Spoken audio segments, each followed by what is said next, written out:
Hi, guys. This is the Evolution of Bug Bounties panel discussion. I'm Jay Angus. I will be your moderator for the next 45 minutes. A little bit of background on me. I am currently a program manager at a prominent PSIRT in the IT industry, and unfortunately, the only person they could find to moderate this panel. So bear with me. But previously to my current role, I was a federal employee within the U.S. government. I worked both at the Department of Navy and Department of Homeland Security. Most recently, I was the federal lead of the Industrial Control System Vulnerability Disclosure Program. We work to coordinate disclosure between vendors and asset owners for vulnerabilities that existed in industrial control systems and medical devices. So it was a pretty critical function, and it was a very interesting time. But most importantly today, I'm here to talk with everyone on the panel about bug bounty programs. And kind of a little bit of history on the bug bounty programs. We first saw these, a bug bounty program pop up in 1995. Netscape had a program put in place, and then things kind of went quiet for a little bit. About 4 years later, we saw a big element of vulnerability disclosure get started, the CVE program. Unfortunately, it took another 10 years for the CVE program to be widely adopted, and it's gained quite a bit of popularity in the past 15 years. And so here we are at about 25 years into vulnerability disclosure. And it's changed in many ways that we probably couldn't foreseen. This panel will get a chance to hear some of the perspectives of some of the subject matter experts in this realm, some of the growing pains that have been experiencing, and the hopefully expanding and eventual universal adoption of bug bounty concept. We will discuss where we as a community have been, how we got here, and ideas for the future. But first off, I want to introduce our panelists. And first, I have Amit Elazari. I'll let you introduce yourself. Yeah, thank you so much. So first of all, as usual, such a pleasure to be here with you all, especially with all the experts on the panel, and I'm so excited to be here. My background is mostly legal. I have a doctoral degree in technology law, and I've done a lot of work on both the technical side and the policy side and the legal side. I still teach at UC Berkeley in the School of Information, Master in Cybersecurity Program. I've been with Intel for about 2 years. I'm a Director of Global Cybersecurity Policy within the Government Markets Trade Group we have at Intel. So we work with policymakers around the world. And among others, I've done a lot of research around the area of bug bounty, quote unquote, legalese, developing a standardized contract language that also explores the interaction between what we call safe harbors, the interaction between anti-hacking law regimes, the CFAA and the like, with bug bounties. And I co-founded Disclose.io and Legal Bug Bounty, and this is mostly my prior work that I've done as an academic at Berkeley before I joined Intel, but very proud to be continuing the work in collaboration with Intel PSIRT and Intel IPAS and all of our security leadership to collaborate very closely with the security ecosystem and driving collaborative approaches forward. So excited to be here and looking forward for the discussion. It's a very impressive background. So next up, we have Alexander RoRo Romero. Hi, yeah, let's go by RoRo. Just usually there's another Alexander as soon as I start calling myself that pops out of the mist. Yes, Alexander Romero. I have long history with technology, both inside of government and out. But going back to my time in the Marines, worked on various control systems and fire control systems within the Marine Corps. And then kind of fast forwarding quite a bit, I worked on various systems to understand how like baked in security worked or didn't work. Eventually, I served as a CISO at the Defense Media Activity, where essentially was trying to make sure a lot of the top and most highly visible DoD assets were secured as much as possible. And that's where I came to learn about the Defense Digital Service, which is where I'm at now. And they wanted to start this whole crazy idea of doing bug bounties within the government. And it really kind of, it was definitely pushing the limits on what was acceptable at the time, because nobody in the federal government had done that yet. So I was actually on the receiving end of the first bug bounty. And now I serve as the technical subject matter expert on how to run these things within the government, within the DoD, so that we both are keeping our relationship as good as possible with the security researchers, but then also providing value to the asset owners in order to really maximize the use of the crowd. We've seen great benefit from just trusting researchers and pairing them up with the right sort of assets to test. So I'm happy to be here. Thank you for the invite. And our final panelist, Katie Trimble-Noble. Yeah, hi everyone. So I'm Katie Trimble-Noble. I don't have this huge tech background. I'm always in awe of Amit and RoRo every time I'm on a panel with them. So my background's actually in human behavior analysis. So I have been in the tech world for not terribly long, about 6-7 years. I was also a government employee. I spent about 15 years in the US government, first doing human behavior analysis for the Air Force and then for various other government agencies. And then I moved over to the Department of Homeland Security, where I was the government sponsor of several big vulnerability disclosure programs you might know about. So I was a section chief for vulnerability management coordination. So I was the government sponsor of the MITRE CVE program, and I actually still sit on the MITRE CVE board of directors. I was also the government sponsor of the NIST NVD program, which is where your CVSS scoring comes from. And then also the Carnegie Mellon CERT-CC program, the SCI program, as well as the ICS Industrial Control System vulnerability handlers out at Idaho National Laboratories. So I've been with Intel Corporation now for about a year, and I am the director of PSIRT and Bug Bounty out at Intel. So mostly my job is around trying to make sure that we can be a good advocate of the vulnerabilities themselves. So I work researcher relationships as well as industry relationships, and then trying to just make sure that we can get vulnerabilities coordinated and disclosed in a timely fashion so we can secure the ecosystem as much as possible. So really happy to be here. This is super exciting. Awesome, awesome. Thank you so much for being here. So if everyone's ready, we'll get this panel started. We hopefully have some straightforward questions for you, some observations. We'll just take this on kind of as a round robin style. I won't tell you who can go first. I'll let you guys volunteer, but we'll start off with kind of a big picture question. What do you see your role as in the bug bounty community? Where do you kind of fit into this big ecosystem?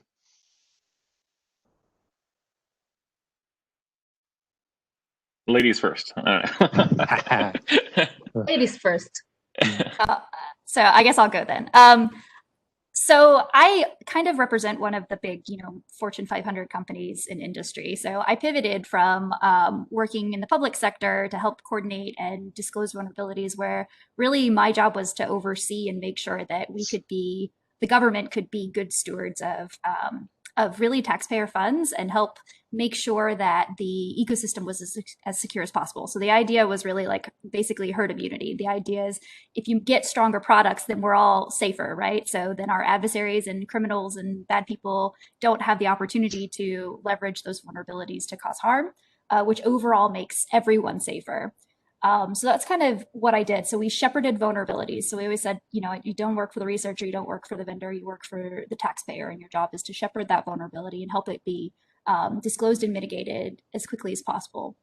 So then I pivoted over, and now I sit in one of the big, Fortune 500 companies where I do basically the same thing. It's kind of a wonderful world. Having the pleasure of working at Intel. Intel is a very big supporter of the community and making sure that we can have strong products so the customer is safe. And I think there's lots of different perspectives in this world, and I think regardless of the fact that sometimes we talk past each other and we may not be speaking the same language, I think every person and every piece of the ecosystem wants the same thing, and that's to really make sure that the product is as secure as possible and that the people, the end user, is as secure as possible. So where I work now, I have the opportunity to work between researchers, hackers, academics, and business units to help make sure that if a vulnerability is discovered in any of our products, that we have the ability to fix them quickly. But we also serve as kind of a unique role because being such a big company, we are very, very active in the industry space as well. So we have the opportunity where other companies may not,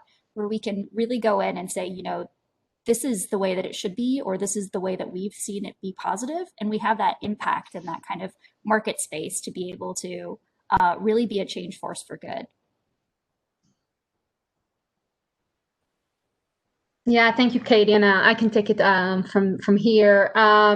So I would divide my answer to two, which is, first of all, a little bit about my prior background and my research that I've done, you know, before joining Intel and as an academic. And well, I shared with you all, I have a doctoral degree in the law. I'm trained as an attorney and a lawyer. I'm not your lawyer, so I'm not going to be providing legal advice, and as usual, going to be talking about my own opinions. But certainly, I was very inspired, also because of my sister, who has been a very strong advocate for this notion that that friendly hackers are part of a critical part of the internet immune system. And she has a TED talk about this, and we spoke together on various stages, including DEF CON and RSA.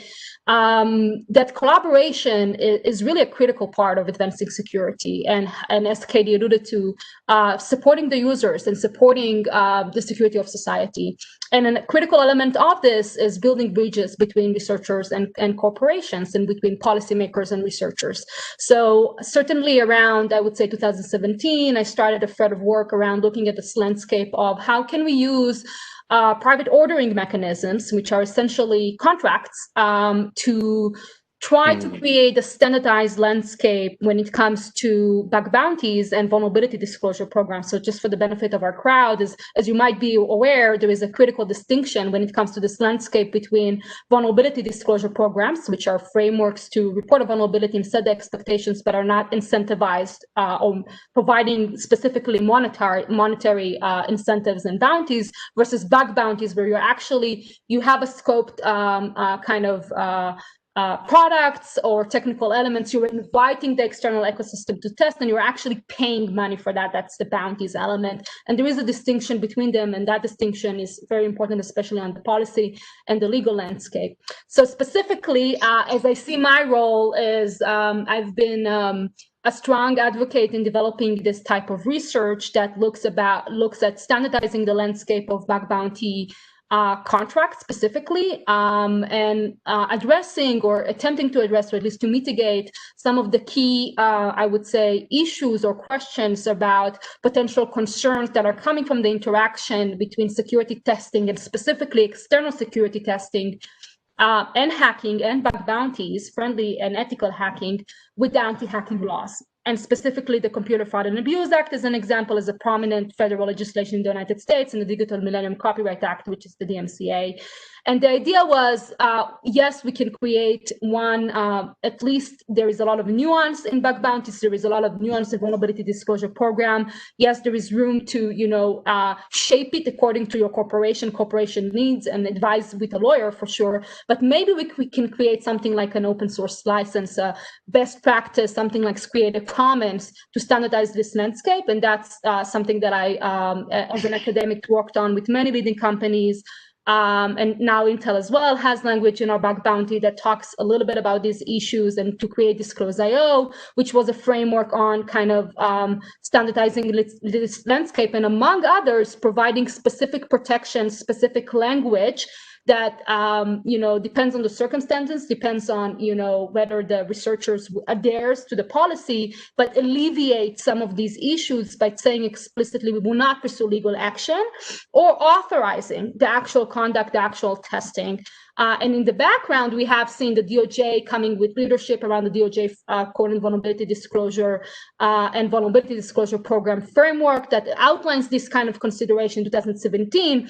And most importantly, among others, we have seen these considerations actually being implemented in things like the CISA BOD for current vulnerability disclosure. So the way the federal agencies, not just the industry across the board adoption of this language, but also how federal agencies are looking into this landscape. So this is kind of my prior work. And now, of course, with Intel, some of the work that I'm doing in collaboration with Katie is how can we, as a leader in this landscape, take these best practices, work with policymakers to talk with them about some of these nuance around this issue of advancing the collaboration and advancing best practices around current vulnerability disclosure, especially in complex and multi-party environments. Great. I'll go next, I guess. So I think my role is a little bit of an instigator in a sense. So without somebody trying to do stuff first within government, like nobody tends to like move that ball forward. And what I was seeing a whole lot of in government, especially, was like compliance-based security, these checklists that essentially would give that warm and fuzzy to the authorizing official, to the CISO type.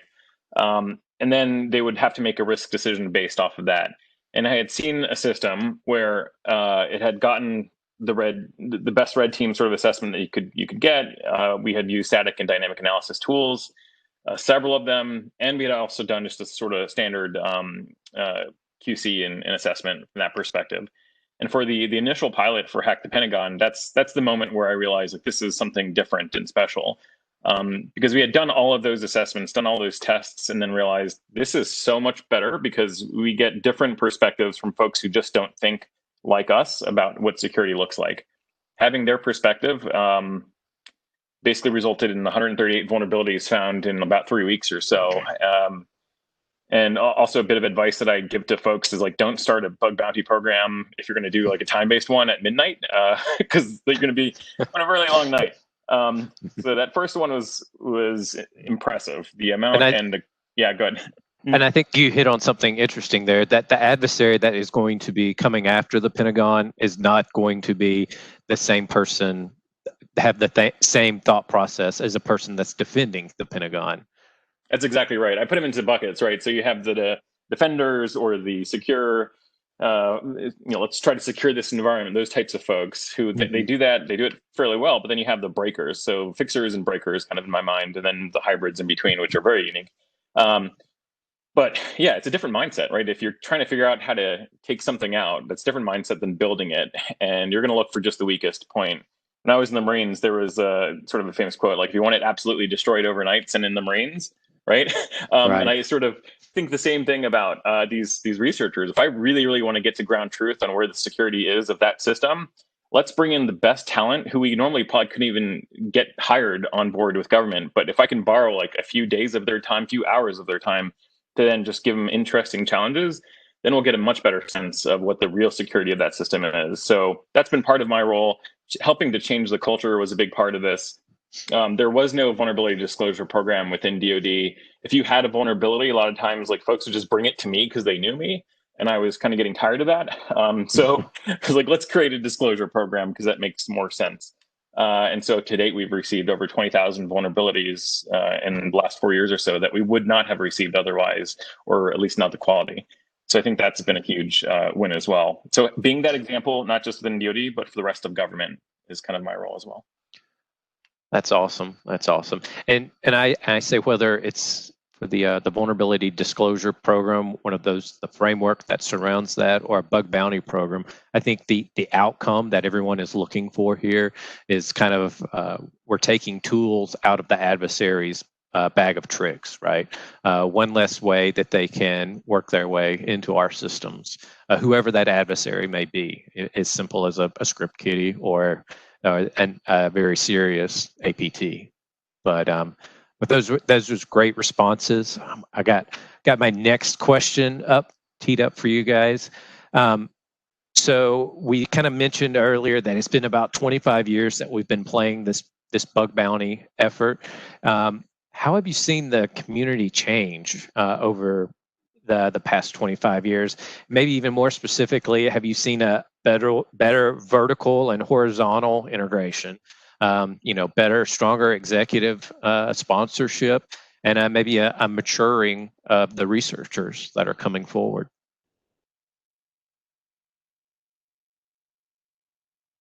I can take this first, I guess. We'll go back around. Okay. So how have I seen the community change? 25 years is a long time. But I think overall, things do change, and hopefully they do get better. I remember Mudge showing a slide, if folks know who Mudge is, but he was working on a DARPA program to get more talented folks to provide interesting research.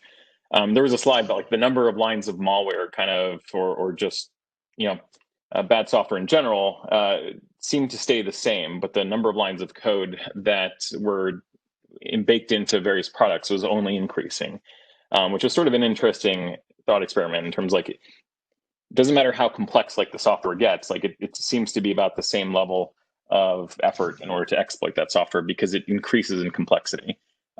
Overall, though, I think acceptance of the researcher community has been like the biggest thing, and one that I'm very passionate about myself, because I've seen the good work that they've done. And believe it or not, like a lot of these researchers and hackers, they are rule followers when they know the rules, when they know the rules of the game.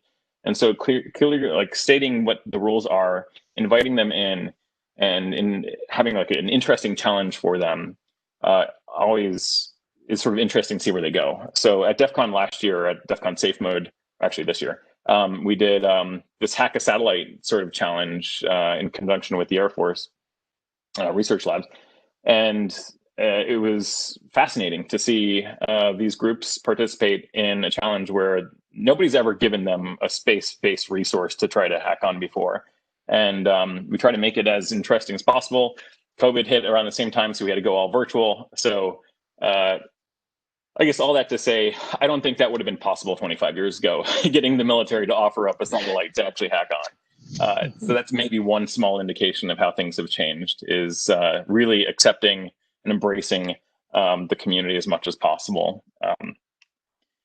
I think there was a second part to your question as well. No, I was hoping to give you opportunities to kind of frame it in as many ways as possible. But yeah. So separately, I would say, like, these CTFs, they're not bug bounties, and they're also not VDPs. And so those are all distinctly different classes of things with different, like, legal constraints as well around how folks can participate.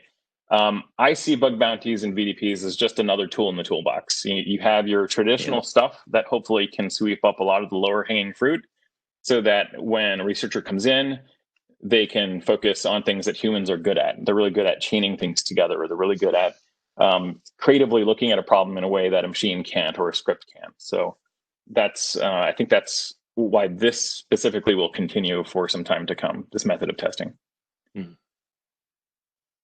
And over to you, Amit. Yeah, I will take it on. So obviously this is not going to be an exhaustive kind of vision, but some of the issues that at least I've absorbed. So first of all, as I mentioned, at least from 2017, tremendous adoption of language around this quote unquote safe harbor, this potential mitigation of at least some of the issues rising from the anti-hacking law and the contractual relaying. So I want to separate this. We do have a big CFAA case that is being discussed in the Supreme Court on the core question of authorization. But what I'm alluding to is that separately, industry has, pushed together at least this concept of we can use contracts in the outset, just as at this stage, to address some of these issues. And we are actually seeing even policymakers and, things like the CISA looking at this concept. So adopt a kind of broad awareness of the issues that bug bounties and vulnerability disclosure programs interact with this legal landscape. And we also seen indictments that interact with bug bounties under the CFAA. That's a separate conversation. So certainly that landscape has absolutely evolved. In addition to that, we have seen growing, you talked about the history of bug bounties coming from web application. We are seeing bug bounties expanding in other domains. If you look at any of the, empirical reports we have there, some of them are very platform oriented, yes, but at least the evidence or the information that we have suggests that bug bounties are growing in different sectors. Vulnerability disclosure programs as well, and one of these sectors is embedded. And I'm very, proud to say that, Intel is one of the companies that in embedded, we have a vibrant bug bounty. And I think this expansion of bug bounties into different domains, from mobile to crypto, and in different verticals, from IoT to embedded, that's one of the most interesting transitions. Yes, it's still very much web app, specific skill set, but it is expanding, and it's giving an opportunity to develop pipeline around the world in those areas as research as well. And of course, we have also academic contributions to these domains of bug bounties that I can share as an academic. I was collaborating with researchers in UC Berkeley, and we got bounties from Google and Facebook on, I would say, papers. So that's one of the trends. Another trend is the expansion of bug bounties into areas like data abuse. So for those of you unfamiliar, for example, Facebook has a data abuse bug bounty. I happen to receive a bounty. One of my bounties, again, co-authored and co-led with many other Berkeley authors from ICSI, was around actually a potential COPPA violation. It was about a privacy issue. It wasn't about a security issue. Now, isn't that interesting that we are seeing these expansions of crowdsourcing testing to new domains? We are seeing, of course, industry best practice being developed. We are seeing attention specifically for vulnerability disclosure programs, so non-incentivized, non-bug bounties in policy domains. For example, there are proposed regulations in the UK and other areas that talk about not just having baseline security capabilities around IoT devices on issues like default passwords, and this is the UK proposed example, but also having that point of contact, that channel, that vulnerability disclosure program, to be able to receive reports from outside researchers is something that policymakers think is foundational. They actually included as one of the key requirements in proposed regulations around security. And finally, I think, one of the core trends is the community itself. I think we have a lot of desire to look at things like communications, like expectations of researchers to collaborate closely, to hear from the community. And fortunately, we are seeing also growing academic research coming from social science, surveys conducted with the researchers that are looking into the economics of the market.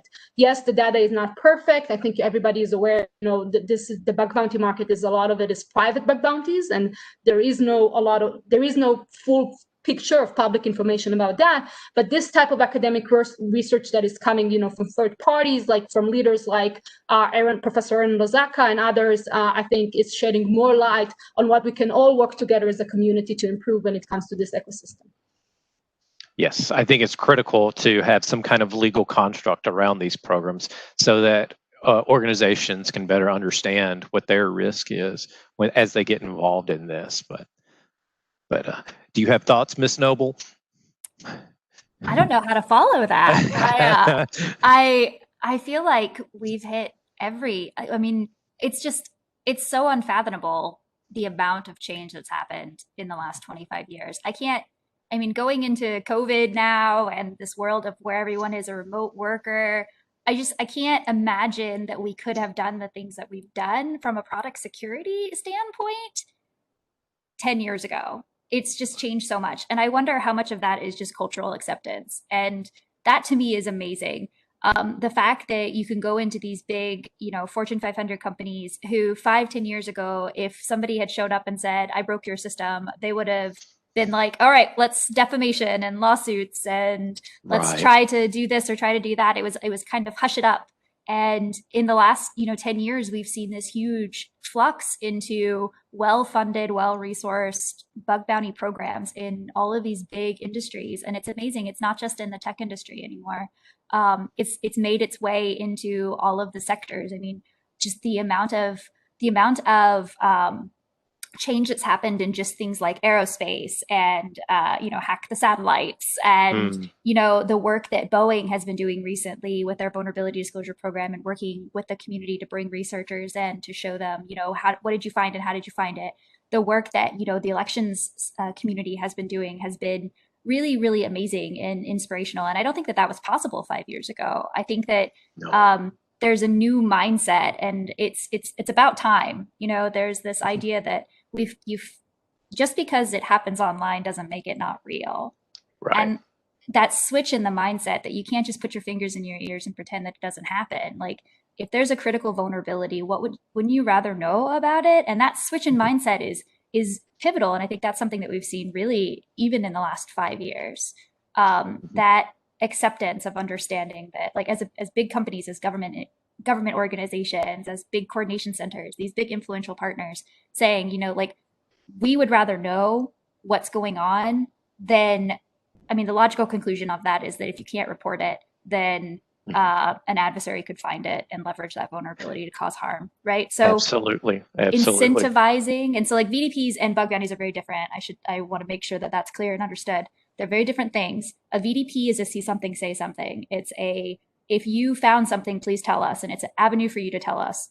A bug bounty program is an invitation within a scope. It says you can do what's in this scope and we will pay you for it. We will incentivize, I mean, not pay you, but like incentivize you for it. Right. So having those kinds of, like, it's almost commonplace now. And that's just really exciting. Exponential maturing in this realm over just the past 5 years, like you said. It's really impressive. And and like, sorry, I don't mean to interrupt, but I just get really excited about, like, think about I having left, like, so I left Homeland Security just last year. And so I was one of the authors of the Binding Operational Directive. This is a binding operational directive that said that the government has to have, all federal agencies need to have a vulnerability disclosure program. And I think that that's amazing because there was so much push from all these different places that we finally, within DHS, within our little team, got fed up. And we were like, I'm tired of seeing all this draft legislation. I am so tired of all of these, this, that, and the other, and having to provide comments on it. And I think actually RoRo was my last straw. Because he sent me a message on Signal. It said, hey, I got this piece of legislation. Would you look at it? And I was like, you know what? No. And so we got together and said, what can we do, like, as a community to police our own space, to make sure that, like, we as a federal government, we have to be the people who are out in front. We have to be the example. And how can we say to the community, like, tell us about it? And I think that's amazing. And I say constantly, the most simple thing that anyone can do is put pen to paper and write down a policy of how they will behave given a certain scenario. A VDP doesn't solve all your program problems, neither does a bug bounty, but at least you've taken the time to write down policy and acknowledge as an organization that you have a responsibility and you're going to take ownership of it. But we're starting to kind of come around to the end here. We've got probably another about 5-10 minutes. So I wanted to give you guys like an opportunity to offer up maybe a last few words of wisdom to the group. What guiding thoughts do you have for groups interested in starting a bug bounty program, or researchers that are kind of interested in submitting to a program? So any thoughts around that? Good. I mean, no, and I just wanted to add to Katie, and we have seen, you know, for example, the IoT Cybersecurity Improvement Act moving in the House and passing in the House, reinforcing this notion of the importance of vulnerability disclosure program, and also referencing international standards in this practice, and specifically 29147, 3111 ISO prominent standards in this realm. So I would just say, and this is again commenting on a lot of my prior work, is it's very important to understand that this is still a community, and this is still, I think, a discipline that is evolving. We will need to have continued research in this area. We will need to have continued collaboration. The nuance does matter. The differences between, you know, a private program, a public program, a vulnerability disclosure program, a security act, all those different kind of mechanisms of crowdsourced testing, and, you know, from incentivized to non-incentivized.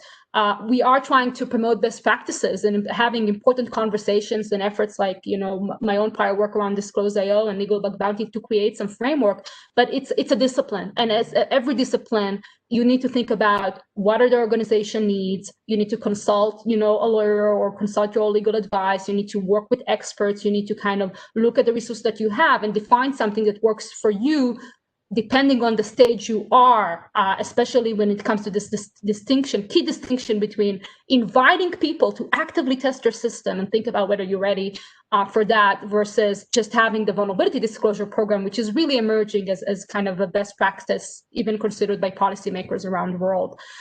So I think my core message is the importance of working with the crowd, that's important, continuing to think about how we can build bridges and promote best practices while making sure that people understand that this is not necessarily easy, that as in every discipline, every practice, you need to consult with professionals, and there are many professionals in this area, and think about how you go about it and which tool do you pick to kind of deploy in your tool set.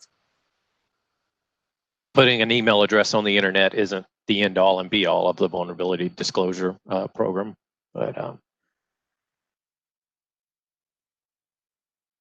I guess I'll go next. So I guess my words of wisdom here are if you're a company and you're wanting to start a bug bounty, there are a lot of groups out there that will help you. There are a lot of companies out there that will help you. There's a thing called the Bug Bounty Community of Interest, which it's a bunch of companies that have gotten together and people who are interested in the community, and they will help you.